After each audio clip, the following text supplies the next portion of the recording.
शिव महापुराण की कथा कहती है, जिंदगी में कितना भी दुख आकर खड़ा हो जाए, कितनी भी तकलीफ आकर खड़ी हो जाए, कितना भी कष्ट आकर खड़ा हो जाए, आप कर्जे में लगा लूम भी हो जाओ, कितना भी जिंदगी में कर्जा बढ़ जाए, शिव महापुराण की कथा कहती है, पर अपनी हिम्मत मत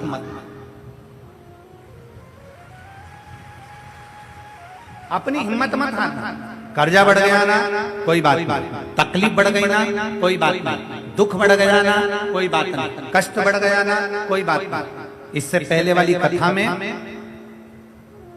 नांदगांव महाराष्ट्र में हमने कहा था, समुद्र की लहर आती है। लहर मतलब होता है कि जो आई है वो जाए। समुद्र की लहर आती है, चली जाती है। नदी की लहर आती है, चली जाती है। उसी तरह शिव महापुराण की कथा कहती है, दुख तकलीफ कष्ट की भी लहर आती है, और एक ना एक दिन वो दुख और तकलीफ की लहर भी चली जाती है। बस आपका जो भीतर का विश्वास है वो दृढ़ होना चाहिए। आपके भीतर का जो बल है वो दृढ़ होना चाहिए। आपके भीतर का जो भरोसा है वो दृढ़ होना चाहिए। आपके भीतर का जो विश्वास है वो दृढ़ होना चाहिए। जब हमारे भीतर का विश्वास दृढ़ होता है, तब हम बड़ी से बड़ी तकलीफों को हरा सकते हैं। दुख की घड़ी में क्या करना है, तकलीफ की घड़ी में क्या करना है? शिव महापुराण में एक शंकर भगवान के शिवलिंग का वर्णन आता है, बटकेश्वर महादेव। कौन से महादेव हैं? जम के बोलो जरा, बटकेश्वर महादेव। फिर एक बार वापस बोलिए।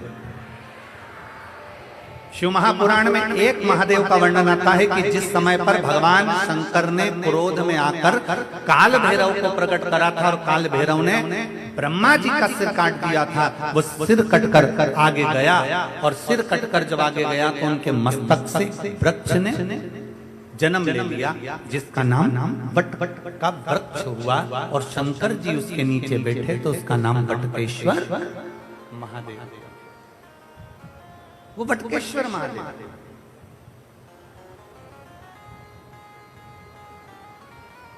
कभी अगर मौका लग जाए और कोई आपसे कह दे कि बहुत कर्जे में लगा लूम हो गए, बहुत तकलीफ में पड़ गए, बहुत कष्ट में पड़ गए, प्रयास करना। अगर कर्जा ज्यादा है तो मेहनत ज्यादा करना, कर्जा ज्यादा है तो कर्म ज्यादा करना है, कर्जा ज्यादा है तो रात दिन एक करना है, कर्जा ज्यादा है तो आप तकलीफों में घिरे क्यों हो? क्योंकि कर्जा होने के बाद आप मेहनत कम कर देते हो। कर्जा हो गया, मेहनत को 4 गुना बढ़ा, कर्जा हो गया, अपनी लगन को 4 गुना बढ़ा, कर्जा हो गया, अपने कर्म को 4 गुना बढ़ा, और साथ में अपनी मेहनत को बढ़ाते बढ़ाते बट वृक्ष के नीचे 1 लोटा जल शंकर भगवान को चढ़ाना प्रारंभ करो, और बड़ी थोड़ी सी जड़ लाल वस्त्र में लेकर अपनी पर्स में या अपनी जेब में या अपने संदूक में या अपनी अलमारी में उसको रखो। प्रतिदिन बड़ के पेड़ के नीचे जाकर, अगर शंकर जी नहीं भी हैं तो बड़ के पेड़ के नीचे बटकेश्वर महादेव का नाम लेकर अगर हम 1 लोटा जल समर्पित करते हैं तो कर्जा कुछ ही दिन में चूकता जरूर है, और लक्ष्मी की आवक बढ़ती है। बटकेश्वर महादेव। इसमें केवल बड़ के पेड़ के नीचे जल चढ़ाना नहीं, अपनी मेहनत को 4 गुना करना, अपने परिश्रम को 4 गुना करना, अपनी लगन को 4 गुना बढ़ाना, अपने कर्म को 4 गुना करना।